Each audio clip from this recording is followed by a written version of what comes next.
Hello everyone, welcome back to my YouTube channel. कैसे हैं आप सब? होप आप सब बहुत अच्छे होंगे। सो गाइस, आज हम क्लास 11th का जो चैप्टर नंबर फर्स्ट है, the portrait of a lady, उसके कुछ इंपॉर्टेंट क्वेश्चंस देखेंगे जो आपके एग्जाम में काफी हेल्प करेंगे। अगर आप इन 15 क्वेश्चंस को अच्छे से कर लेंगे, सो अगर आपके एग्जाम में कोई सा भी क्वेश्चन आएगा तो आप इन आंसर्स की हेल्प से अपनी आंसर राइटिंग इजीली कर सकते हैं। ठीक है, तो आइए हम देखते हैं इन क्वेश्चंस को। फर्स्ट क्वेश्चन है, why was it hard for the author to believe that the grandmother was once young and pretty. Author के लिए ऐसा बिलीव करना मुश्किल क्यों था कि एक समय पर उसकी जो ग्रैंडमदर थी वो यंग और प्रीटी थी। It was difficult for an author to believe that his grandmother was once young and pretty. In fact, that thought was almost revolting. So author के लिए ये डिफिकल्ट था बिलीव करना कि उसकी ग्रैंडमदर एक समय पे प्रीटी और यंग हुआ करती थी। In fact that thought was always revolting. ये तो उसको बिलीव नहीं होता, पर इनफैक्ट जो उसके दिमाग में ये थॉट आ रहा था कि कभी मेरी ग्रैंडमदर यंग या प्रीटी हुआ करती थी, वो थॉट ही उसके लिए मतलब उसको डरा रहा था, रिवोल्टिंग था। ठीक है, he had seen her old for the last 20 years। वो उनको लास्ट 20 years से ओल्ड होता हुआ देख रहा है। he felt she could age no further। ठीक है, the very thought of her playing games as a child seems quite absurd and undesigned। ठीक है, तो ऑथर के दिमाग में भी अगर ये थॉट आता तो वो भी उसको काफी अजीब से लग रहा था। तो जो सोच रहा था वो भी और जो उसके दिमाग में थॉट रहा था वो भी, इसलिए ऑथर के लिए ये बिलीव करना बहुत ही मुश्किल था कि कभी उसकी जो ग्रैंड मदर थी वो यंग या फिर प्रीटी हुआ करती थी। नेक्स्ट क्वेश्चन की ओर चलते हैं। नेक्स्ट क्वेश्चन है, the grandmother has been portrait as a very religious lady. What details in the story create this impression?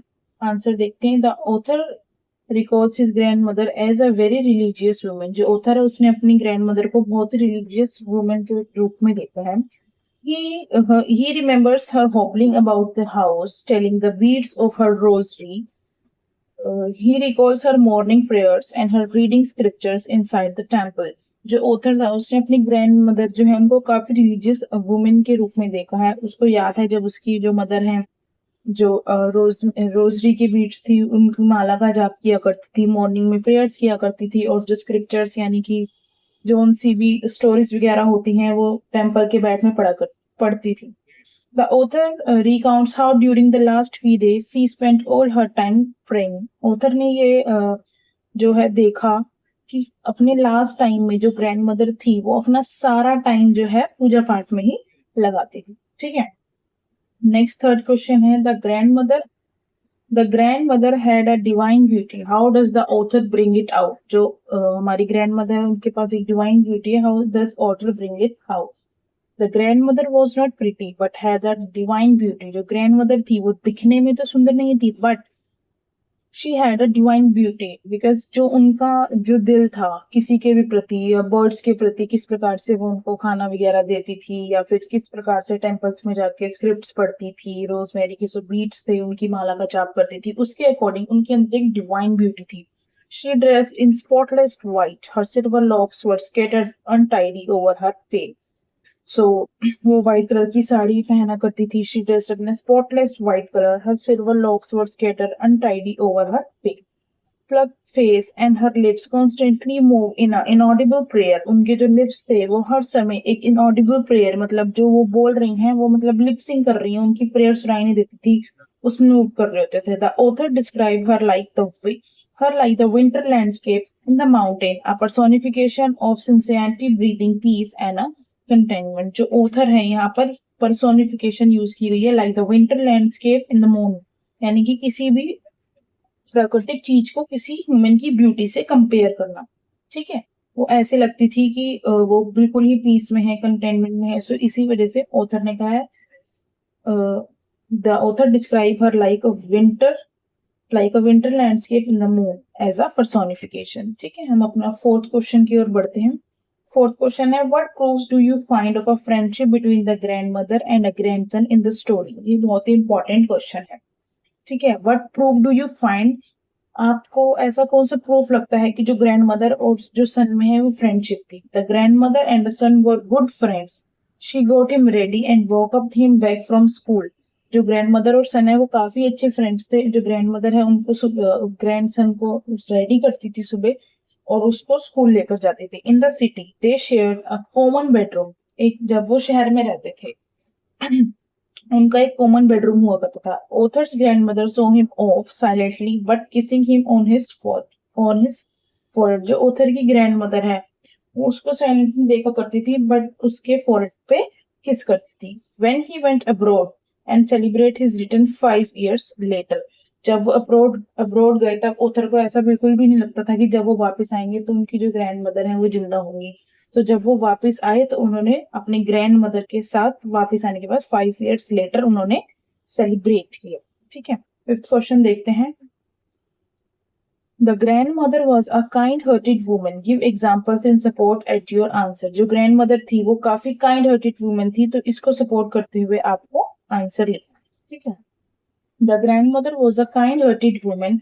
On her way back from school, she would feed the village dogs. So आपको ये कैसे पता लगता है कि जो grandmother थी एक काइंड वुमन थी, तो आपको उसके कंटेक्स्ट में कुछ पॉइंट्स लिखने हैं। So the grandmother was a kind hearted woman on her way back from school. When जब वो स्कूल से वापस आ रही होती थी उत्तर को छोड़कर, she would feed the village dogs. जो विलेज के डॉग्स होते थे वो उनके लिए कुछ चपाती ले जाती थी, उनको खिलाती थी। विथ स्टेल चपाती, स्टेल चपाती मतलब जो बासी रोटी होती है वो ले जाया करती थी और डॉग्स को फीड कराया करती थी। इन the city when she could not move out she took feeding sparrows. और जब वो शहर में गई वहां पर उनको डॉग्स नहीं दिखे तो वो क्या करती थी, शी टुक फीडिंग स्पैरोज। जो चिड़िया होती थी वो उनको फीड कराती थी, उनको खाना खिलाती थी। That came and perched on her legs shoulders and head. जो स्पैरोज होती थी वो आकर उनके हेड पे, लेग्स पे और शोल्डर्स पे बैठा करती थी और जो ग्रैंड मदर है उसको फीड कराती थी। ठीक है, ये नेक्स्ट क्वेश्चन हमारा 6th क्वेश्चन है। This was the turning point in our friendship. What was the turning point? जो ग्रैंड मदर और सन के बीच में टर्निंग पॉइंट था, वो टर्निंग पॉइंट कौन सा था हमारे को ये बताना है। तो ये क्वेश्चन भी काफी इंपॉर्टेंट है, ये पेपर में पूछा जाता है। The turning point in the friendship arrive when they shift to the city. जो टर्निंग पॉइंट है उनकी लाइफ में तब आता है जब वो सिटी में शिफ्ट हो जाते हैं। ऑथर को अपनी स्टडीज के लिए अब्रॉड जाना पड़ता है, सिटी जाना पड़ता है। They saw less of each other as she could neither accompany him to school. उन दोनों ने एक दूसरे को देखना कम कर दिया। as she neither accompany him to school. ऐसा कभी भी सिटी में रहने से पहले उनकी लाइफ में ऐसा कभी भी कोई दिन नहीं आया कि वो ऑथर को स्कूल छोड़ने नहीं जाया करती थी, उनको कंपनी दिया ही करती थी। ऐसा कभी भी उनकी लाइफ में दिन नहीं आया। nor understand English. She did not believe in science and could not keep pace with the author's modern, यहाँ पे आएगा modern education that he received in the city school. जो ग्रैंड मदर थी उनको इंग्लिश समझ नहीं आती थी और जो ग्रैंड मदर थी वो she did not believe in science, she could not keep pace in author's modern education he received in the city school.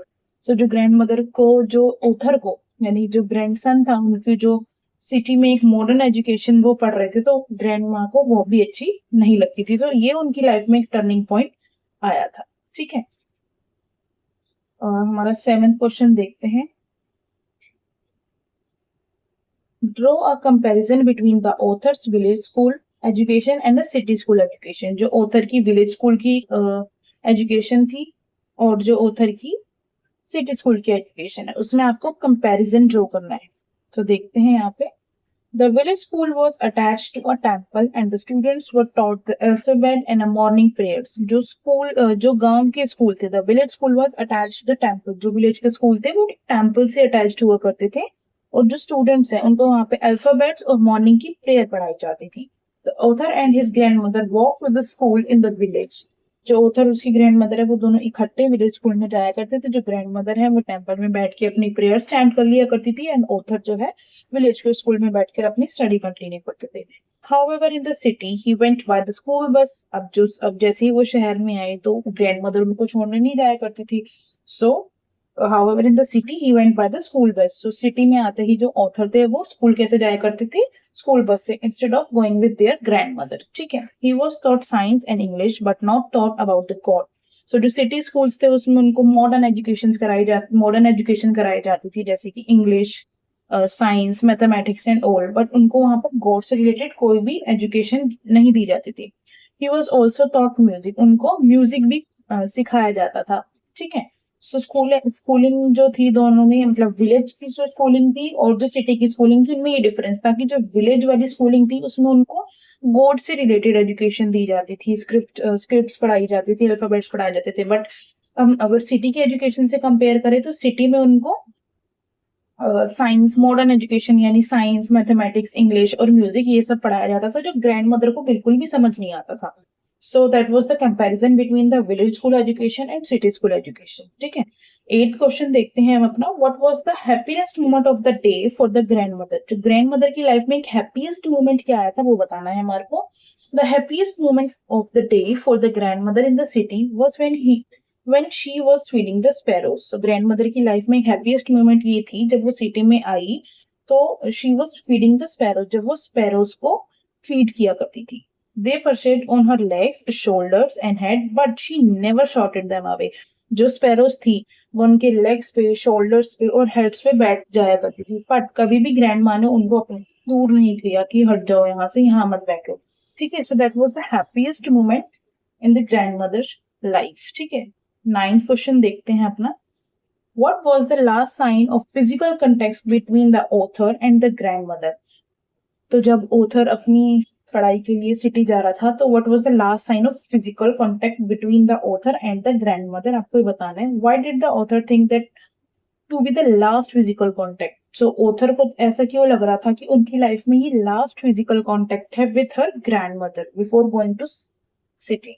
So answer देखते हैं। The author was going abroad for 5 years। जो author थे वो अपनी city में जा रहे थे स्कूल एजुकेशन यानी अब्रॉड एजुकेशन के लिए जा रहे थे फॉर 5 years। ठीक है, his grand mother kissed his forehead, he presumed that as the last sign of physical contact between them. So जो उनकी ग्रैंड मदर थी उन्होंने ऑथर के फॉरहेड पे किस किया और ऑथर को मन ही मन ऐसा कुछ फील हो रहा था कि ये उनकी लास्ट एक फिजिकल कॉन्टेक्स्ट है विद देयर ग्रैंड मदर, क्योंकि वो काफी ओल्ड हो चुकी हैं। उसको ऐसा लग रहा था कि 5 years के बाद जब मैं वापस आऊंगा तो मुझे मेरी ग्रैंड मदर जिंदा नहीं दिखेंगी। He feared that she would not survive till he returned since he was going away for 5 years। So वही यहाँ पे बात आ गई कि he feared, उसको अंदर से एक डर सताया जा रहा था कि उसको अंदर से एक डर सताया जा रहा था कि he feared that she would not survive till the return since he was going away for 5 years। So 5 years काफी एक लंबा समय हो जाता है, तो ऑथर को मन ही मन एक डर सताया जा रहा था कि 5 साल के बाद जब वो वापस आएगा तो शायद उसकी ग्रैंड मदर जो है वो सर्वाइव ना कर पाए। So that was the last sign of physical contact between their grand mother and author. So उसको ऐसा लग रहा था। ठीक है, नेक्स्ट क्वेश्चन देखते हैं। 10th question. Everybody, including the sparrows, found that grandmothers are that elaborate answer। Everybody, including sparrows, जिसको वो फीड कराया करती थी, उनको भी लग रहा था कि ग्रैंड मदर की डेथ होने वाली है, हमारे को इस आंसर को इलेबोरेट करना है। ठीक है, सो ठीक है, अब हमारे को इसका आंसर देखना है। When the grand mother died thousands of sparrows collected and set in the courtyard. जब ग्रैंड मदर की डेथ हुई, जब वो ग्रैंड मदर मर गई, तब 1000 ऑफ स्पैरोज कलेक्ट हो गई थी कोर्टयार्ड में, यानी कि वो जो बाहर का बरामदा था जहां पर ग्रैंड मदर जो है उन स्पैरोज को फीड किया करती थी, और जो स्पैरोज थी उनकी हेड पे, लेग्स पे और शोल्डर्स पे आकर बैठ जाया करती थी, उस कोर्टयार्ड में 1000 ऑफ स्पैरोज कलेक्ट हो गई और कोर्टयार्ड में बैठ गई। There was no chirping. जो स्पैरोज थी उनकी जो चिरपिंग की साउंड होती है इवन वो भी नहीं कर रही थी। There was no chirping when the author's mother throw some bread crumbs for them. जो ऑथर की मदर थी, ग्रैंड मदर की तो डेथ हो गई, जो ऑथर की मदर थी यानी ऑथर की मम्मा जो थी, when the author mother threw some bread crumbs for them. So author की मदर ने सम ब्रेड क्रम्स यानी कुछ ब्रेड के जो टुकड़े होते हैं वो फेंके कोर्टयार्ड में कि जो स्पैरोज हैं वो खा लेंगी। They took no notice for the bread crumbs, but जो स्पैरोज थी उन्होंने कोई नोटिस नहीं किया कि यहाँ पर ब्रेड क्रम्स फेंकी गई हैं उनके खाने के लिए। They were full of grief and her death and flew away quietly after the ceremony. ठीक है, सो जो हमारी जो स्पैरोज थी उन्होंने नहीं खाया, उनके अंदर भी इतना दुख था, ग्रीफ था ग्रैंड मदर की डेथ का। So after this all the ceremonies they will fly away. ठीक है, सो दैट वाज द पॉइंट की जो स्पैरोज थी उन्होंने भी ग्रैंड मदर की जो डेथ थी उस चीज का दुख मनाया। ठीक है, नेक्स्ट क्वेश्चन देखते हैं। Next question is describe the author's grandfather as he looked in his portrait, जो ऑथर के ग्रैंडफादर थे उनका डिस्क्रिप्शन देना है कि वो पोर्ट्रेट यानी कि जो पिक्चर थे या जो फोटो फ्रेम लगा रखा था पोर्ट्रेट, उसमें वो कैसे दिखते थे. This was very important question. ठीक है. In the portrait, the grandfather was dressed in a big turban and a loose-fitting clothes. So जो portrait था यानी जो grandfather की फोटो लगी हुई थी, उसमें जो grandfather थे, he was dressed in a big turban यानी उनके सर पे एक बहुत बड़ी सी पगड़ी बंधी हुई थी and loose-fitting clothes और उनके जो clothes थे वो भी काफी ढीले थे. His long white beard covered the best part for his chest and he looked at least 100 years old. So जो best part था उनकी फोटो में his long white beard covered with the best part of his chest, जो उनकी beard थी वो उनकी chest को cover कर रही थी and he looked at least 100 years old. और उस portrait में वो 100 years old यानी 100 साल पुराने लग रहे थे. He looked grandfatherly to the author, someone who could never have been young. ठीक है, ऐसा देख के लग रहा था कि someone who could never have been young, कि वो कभी young थे ही नहीं. उस portrait में grandfather को देख के ऐसा लग रहा था. ठीक है, तो 12th क्वेश्चन देखते हैं अपना. How does the author describe his grand mother. So जो ऑथर थे उन्होंने अपनी ग्रैंड मदर को किस तरीके से डिस्क्राइब किया था. Author describe his grand mother as short, old, fat and slightly bent to him. यानी कि ऑथर ने अपनी जो ग्रैंड मदर थी उनको शॉर्ट यानी शॉर्ट इन हाइट में बताया है, ओल्ड यानी बूढ़ी औरत दिखाया है, थोड़ी सी फैटी एंड स्लाइटली बेंड यानी कि उनकी जो कमर थी वो थोड़ी सी झुकी हुई थी. To him, she looked the same for 20 years. It was difficult for him to imagine her young and pretty. ठीक है, तो ऑथर के लिए ये सब देखते हुए इमेजिन करना बहुत ही मुश्किल था कि कभी वो यंग या फिर प्रीटी हुआ करती थी. But he found a beauty in old age like the sincere winter landscape. But उन्होंने उसकी ओल्ड एज में भी एक ब्यूटी फाइंड की कि जो उनके सिल्वर कलर की लॉक्स थे या फिर जो व्हाइट स्पॉटलेस साड़ी थी उस चीज में. सो ठीक है, how this is how the author describe their grand mother. Next question है, how did the author react to the idea of the grandmother being young at a point of time and playing games. So जो author है उनके दिमाग उनके idea पे कैसे react किया थी. ग्रैंडमदर कभी यंग हुआ करती थी at a point of time and playing games. The author could not conceive his grandmother as a young and pretty and playing games as a little girl. So author ने कभी ऐसे conceive नहीं किया कि उनकी ग्रैंडमदर कभी young या pretty हुआ करती थी और गेम्स खेला करती थी. Like a little girl to him, it was like one of the myths and a fables she told him. मतलब उनके लिए ये एक मिथ था और एक फेबल था यानी पुरानी कथा की तरह था जो उनको बताया करती थी. ठीक है, so this was how author believe नहीं करता था कि उनकी जो ग्रैंड मदर है वो कभी यंग या फिर प्रिटी हुआ करती थी. 14th क्वेश्चन देखते हैं, how did the grand mother prepare the author for going to the school. जो ग्रैंड मदर थी वो ऑथर को किस तरह प्रिपेयर करती थी for going to school. The grand mother walk him up for the grand mother walk him up each morning. Bathroom जो grand mother है वो उसको हर मॉर्निंग उठाया करती थी, उसको नहलाया करती थी. Dressed him and got him ready for school. उसको तैयार करके उसको स्कूल के लिए रेडी किया करती थी. Thereafter she plastered his wooden slate. जो ऑथर है जब वो विलेज स्कूलिंग एजुकेशन के लिए जाया करते थे जो उनकी एक वुडन स्लेट हुआ करती थी वो देती थी. Give him breakfast. उनको खाने के लिए कुछ ब्रेकफास्ट दिया करती थी. And walk him to school. और ग्रैंडमदर उनके साथ स्कूल जाया करती थी. While the author sat in the veranda learning the alphabet and a morning prayers, the grandmother sat inside the temple reading the scriptures. और जो स्कूलिंग एजुकेशन जो थी वो हमारी उसके साथ में टेम्पल भी था और स्कूल भी था. सो जो ऑथर जो वरांडा में बैठ के अल्फाबेट और मॉर्निंग प्रेयर्स पढ़ रहा होता था तभी grandmother set inside.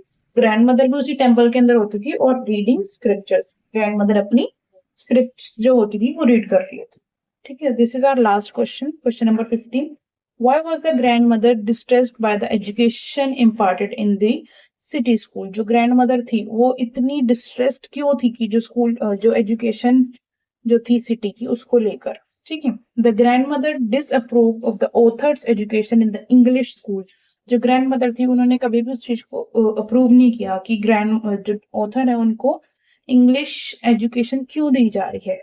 There were taught science. She could not understand English and did not believe in science. जो grandmother थी उनको इंग्लिश समझ में नहीं आती थी and she could not believe in science. It made her unhappy that they were not taught about God. So वो इसी बात से दुखी थी कि जो सिटी स्कूल होते हैं उनमें बच्चों को गॉड से रिलेटेड एजुकेशन नहीं दी जाती थी. The music lesson in schools made her unhappier.